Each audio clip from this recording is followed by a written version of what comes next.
नमस्कार, मी आशिष गोलतकर, तुमचा Exim news source आणि तुम्हा सर्वांचं स्वागत आहे आजच्या ग्लोबल भरारी एक्झिम न्यूजमध्ये.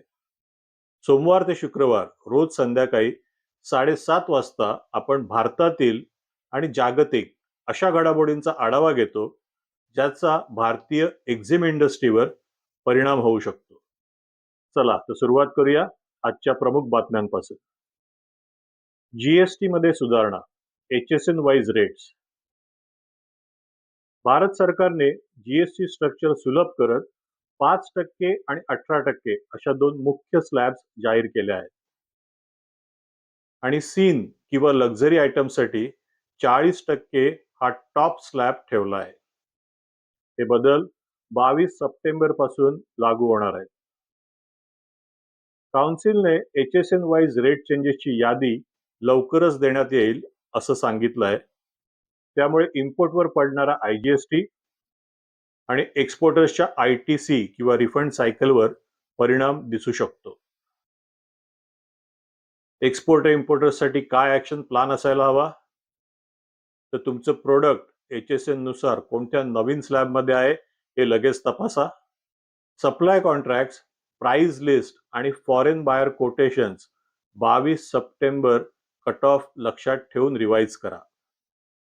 IGST ऑन इम्पोर्ट्स आणि इनपुट टॅक्स क्रेडिट फ्लो दोघांचं कॅश फ्लो प्लॅनिंग आधीच करा.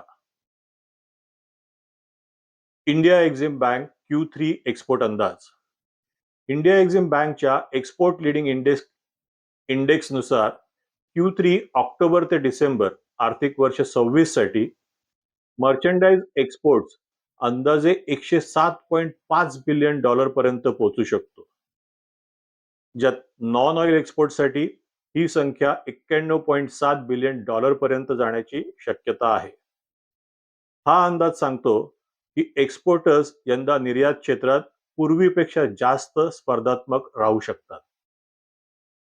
EU TRQ अंतर्गत साखर निर्यात.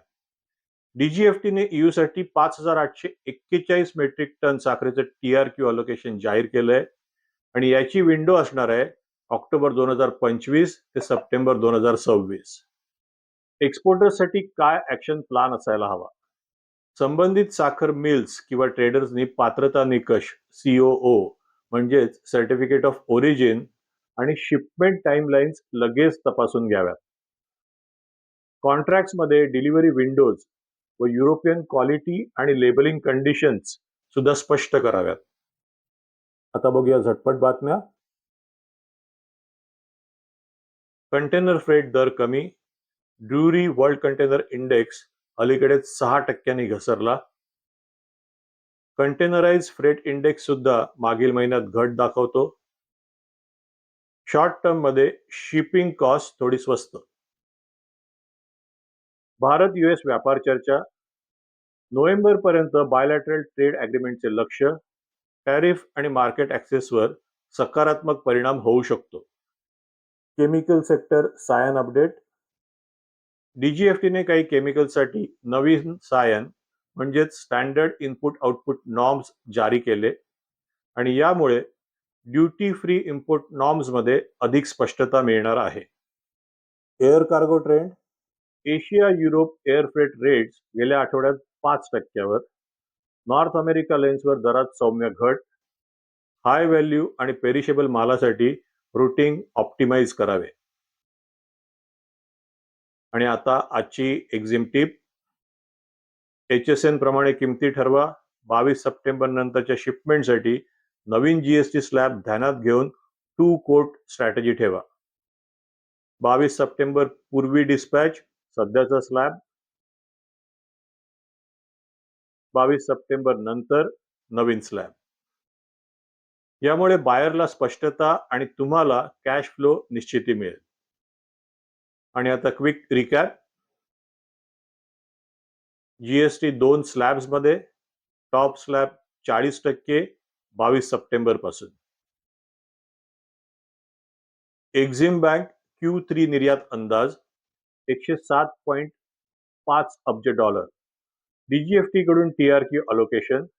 EU TRQ 5,841 मेट्रिक टन साखर कोटा. फ्रेट थोडे स्वस्त, यूएस इंडिया डील चर्चांना गती, सायन अपडेट लाईव्ह. तर हे होते आजचे ग्लोबल भरारी एक्झिम अपडेट्स.